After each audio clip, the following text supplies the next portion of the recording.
Et bonjour tout le monde, bienvenue sur la chaîne Harmoniste à Flamme et sur le podcast Flamme Jumelle, Flamme Humaine. En mode aujourd'hui, SAV d'urgence, allô docteur, en ce moment, dans les énergies, mon autre revient et je ne sais pas quoi faire. Est-ce que je dois lui ouvrir la porte? Est-ce que je dois l'envoyer bouler? Est-ce que c'est le moment? C'est pas le moment? Qu'est-ce que ça veut dire? Pourquoi il revient? Bref, vous reconnaissez le mental des premiers cheminants qui se posent 10 000 questions. Et je vais vous proposer aujourd'hui de vous donner quelques petites clés de réponse, mais certainement pas la réponse. Parce que sinon, j'irai à l'encontre du parcours de flamme jumelle qui est, comme tout parcours d'éveil qui se respecte, de pouvoir se connecter à sa propre guidance intérieure, à son intuition, à son cœur, et de trouver les réponses qui nous conviennent à nous. Et donc, je serais bien mal avisée de répondre à votre place parce que ça voudrait dire d'une part que vous me donnez le pouvoir de gérer votre vie et qu'on sait très bien ce que ça fait quand quelqu'un nous donne un conseil qu'on n'a pas demandé, ça nous braque, ça nous irrite et qu'on n'a pas envie que quelqu'un gère notre vie à notre place. Et puis, ça ne va pas forcément vous donner confiance dans vos ressentis, vos intuitions. Alors, d'abord, petit point, quelque part météo énergétique. En ce moment, dans le lien, on a effectivement une grande accélération dans la matière au niveau des énergies. Ça va de je ressens très très fort les énergies de mon autre à distance, il est extrêmement présent en télépathie, dans mes rêves, je vois plein de signes, plein de synchronicités partout qui me le rappellent, à mon autre revient dans la matière, c'est-à-dire que je le recroise alors que c'était absolument pas prévu, ou je reçois un message, un appel, bref, nous sommes en contact. Selon l'endroit où vous en êtes dans le parcours, si vous êtes en première partie de parcours et que c'est donc ce qu'on appelle un aller-retour, l'autre revient pour, entre guillemets, tester là où vous en êtes par rapport à votre travail personnel, à ce que vous avez besoin de comprendre, de conscientiser, de guérir, que ce soit du point de vue mental, émotionnel, physique et surtout les trois, ce qu'on appelle l'holistique. Et donc, dans ces cas-là, généralement, ça va déclencher chez vous des émotions extrêmement fortes en mode stop, je veux plus de ce comportement, c'est toxique, l'autre n'a absolument pas changé, l'autre n'a absolument rien compris. Et je le fais en rigolant puisque dans ces moments-là, on réagit du point de vue de notre ego et que c'est normal. Et qu'à ce moment-là, on en a besoin pour pouvoir dire stop à ces comportements toxiques. Donc ça, c'est en première partie de parcours. Ça peut être un aller-retour. Deuxième scénario, l'autre revient, vous êtes en deuxième partie de parcours, donc ce fameux switch a déjà été fait, c'est-à-dire que vous êtes équilibré sans l'autre, vous n'attendez plus le retour, vous êtes relativement stable et apaisé, notamment dans votre émotionnel. Donc quand l'autre revient, il ne vient plus vous perturber et remettre votre équilibre à plat. En revanche, il y a de la peur qui se déclenche, alors qu'une part de vous, quelque part, pouvait attendre pleinement ce retour, même si on en avait fait le deuil et qu'on n'y croyait plus forcément. Pourquoi est-ce qu'il y a de la peur?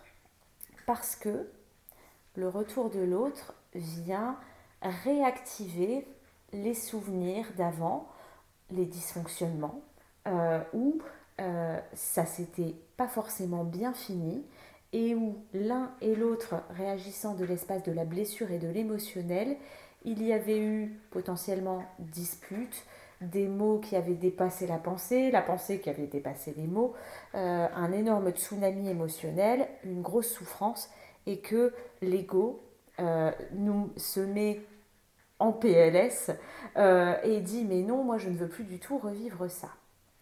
Alors il faut savoir qu'à ce stade-là du parcours, en deuxième partie de parcours, on revit L'autre ne le fait pas exprès, bien sûr, mais on revit certaines situations non plus de l'espace où c'est un schéma répétitif qui va se répéter de la même manière et auquel on doit dire stop, parce que ça c'est déjà fait, on a déjà dit stop, mais à l'inverse, pour accepter de se laisser à nouveau traverser par ce schéma et le libérer.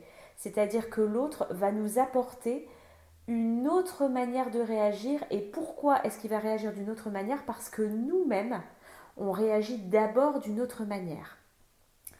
Dans les deux cas, que vous soyez en première partie de parcours ou en deuxième partie de parcours, la clé est la même. La clé est dans l'émotionnel. L'émotionnel, c'est un gros sujet parce que c'est ce qui se déclenche en deuxième, juste après la réaction physique. Quand, par exemple, imaginons quelqu'un vous dit quelque chose qui va vous blesser, on a d'abord le corps qui prend un petit choc. Donc par exemple, vous ressentez une tension au niveau du cœur. Ensuite, on a l'émotionnel, par exemple de la tristesse, de la sidération, de l'insécurité. Et puis derrière, il y a toutes les pensées qui arrivent. Et là, il y a la compréhension de ce qui se passe. Mais pourquoi est-ce qu'il m'a dit ça? Ce n'est pas juste.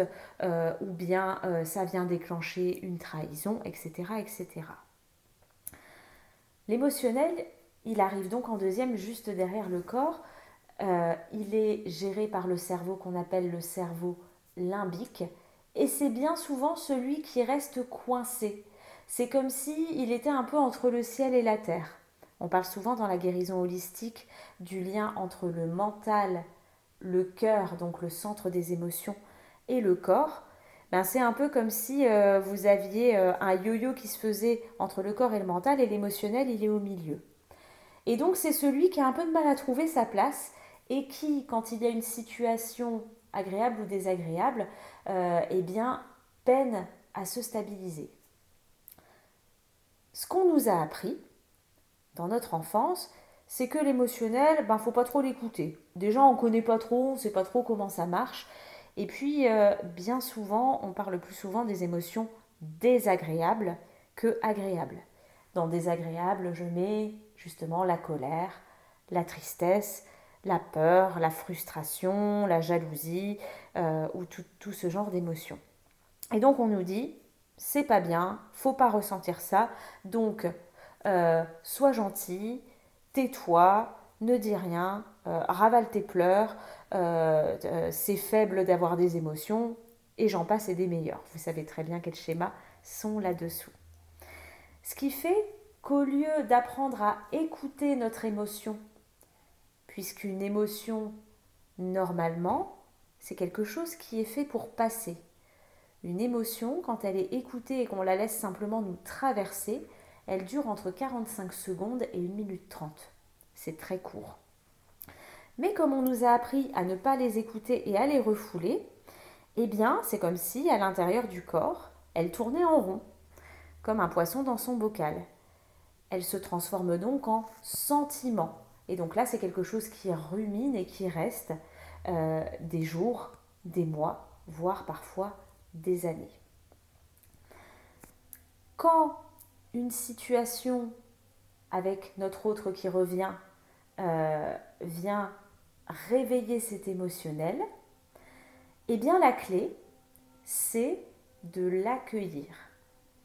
Au lieu de dire non, ça j'en veux plus, je veux plus souffrir, l'émotionnel c'est souffrant, je veux pas l'écouter, qui va faire pire que mieux, parce que du coup vous allez renforcer la cocotte minute en remettant une couche dedans, sauf que ça va continuer à tourner, et en plus du poisson dans le bocal, on a mis un couvercle sur le bocal, donc ça monte en pression, et au moment où ça pète parce qu'on n'en peut plus, ça crée ce fameux tsunami émotionnel qui nous fait un mal de chien à l'intérieur du corps, et qui est extrêmement difficile à recevoir pour n'importe quelle personne en face parce que c'est violent, parce que c'est très fort. Et encore une fois, on est tous passés par là.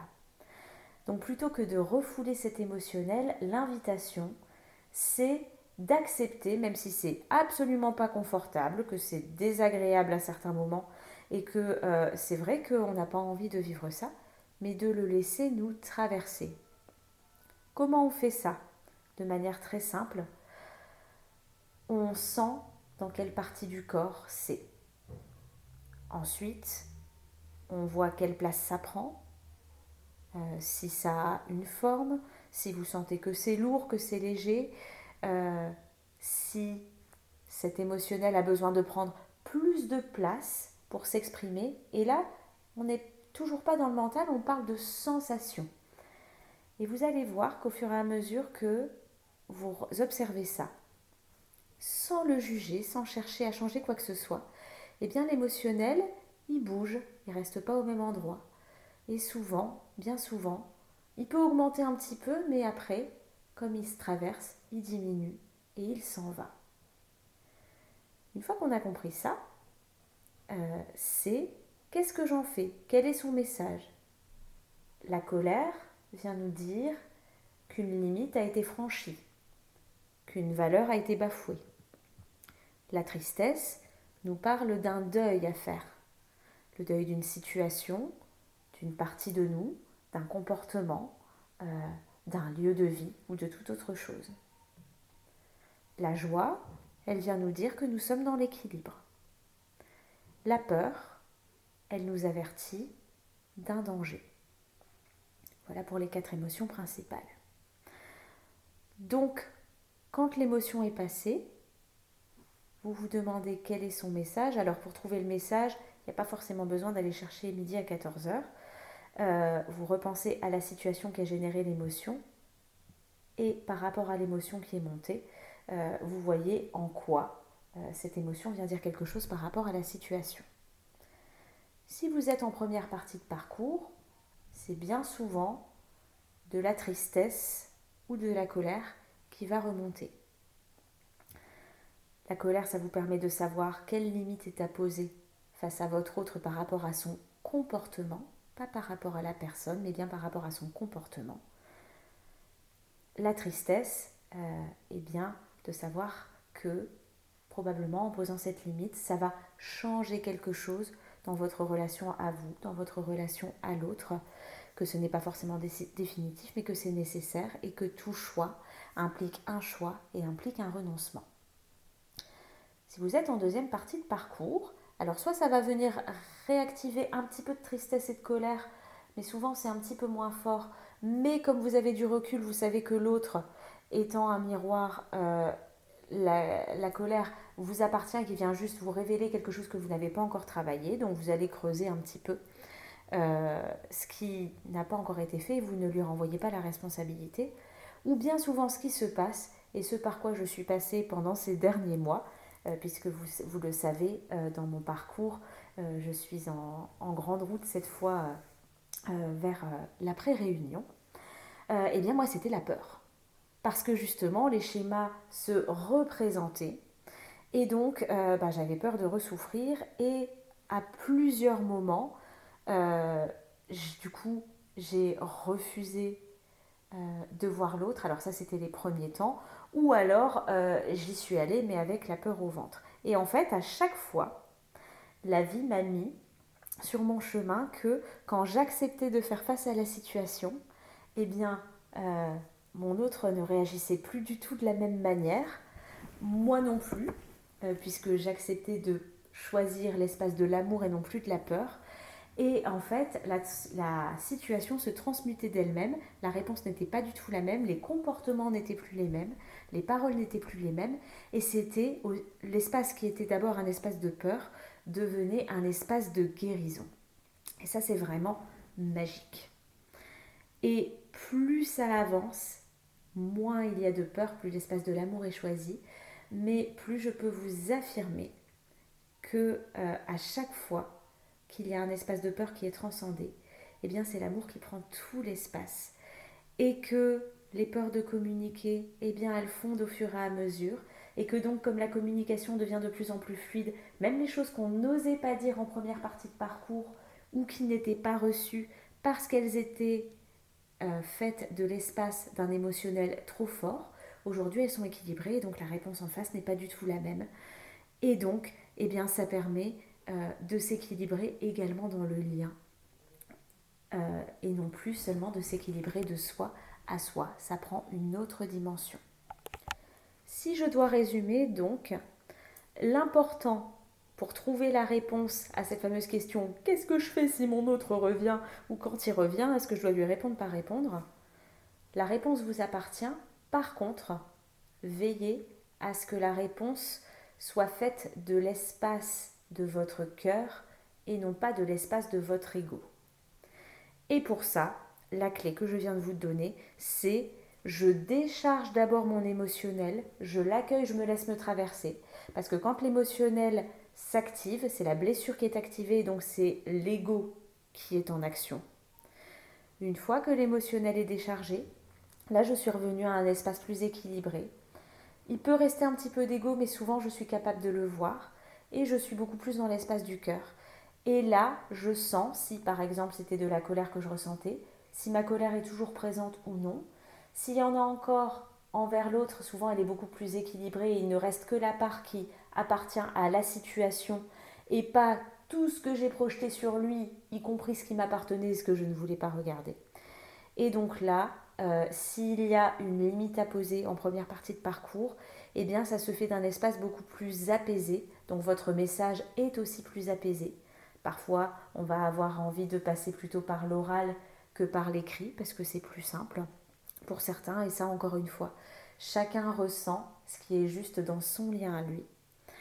Et dans la deuxième partie de parcours, eh bien c'est surtout l'occasion d'ouvrir les yeux et de se rendre compte que la souffrance, eh bien, c'est une décision à prendre, c'est derrière nous et je n'ai plus envie de me laisser dominer par la peur parce que là, c'est moi-même qui me provoque ma propre souffrance puisque dans la situation, certes la situation ressemble mais la réponse n'est plus la même, l'autre n'est plus le même non plus. Et donc, si je choisis l'espace de l'amour, eh bien là, je transcende et l'énergie d'amour devient un état d'être et la relation devient magnifique. Voilà, j'espère que ces petites clés auront pu vous parler, vous aider dans ce que vous traversez. N'hésitez pas à me partager si vous en avez l'élan, ce que vous vivez en ce moment par rapport à ça. Et si vous avez besoin d'un petit coup de main pour comprendre ce qui vous arrive, de quel espace cet émotionnel vient parler, de quelle blessure ça parle, et de pouvoir aller creuser de vous à vous, je vous invite à vous rapprocher du programme en ligne que vous trouverez sur mon site internet, Guérir ses blessures de l'âme pour révéler sa flamme, qui peut considérablement vous aider à comprendre d'une part les fondamentaux, à revoir les fondamentaux ou à comprendre toutes ces petites miettes qui se jouent en ce moment où on n'a plus forcément besoin d'être en thérapie H24 et qu'on a surtout envie d'avoir une certaine autonomie affective pour pouvoir gérer tout ce qui se passe puisque dans cette année 1 tout s'accélère au moment où on en a besoin et de prendre surtout confiance dans notre capacité à ressentir les choses, à faire confiance à notre intuition. Si ça vous parle, vous avez tous les détails sur le site internet et vous y retrouvez également le détail de tous mes accompagnements. Je vous souhaite plein de belles choses, de prendre bien soin de vous. Je vous embrasse et je vous dis à bientôt pour un nouvel épisode. Prenez soin de vous.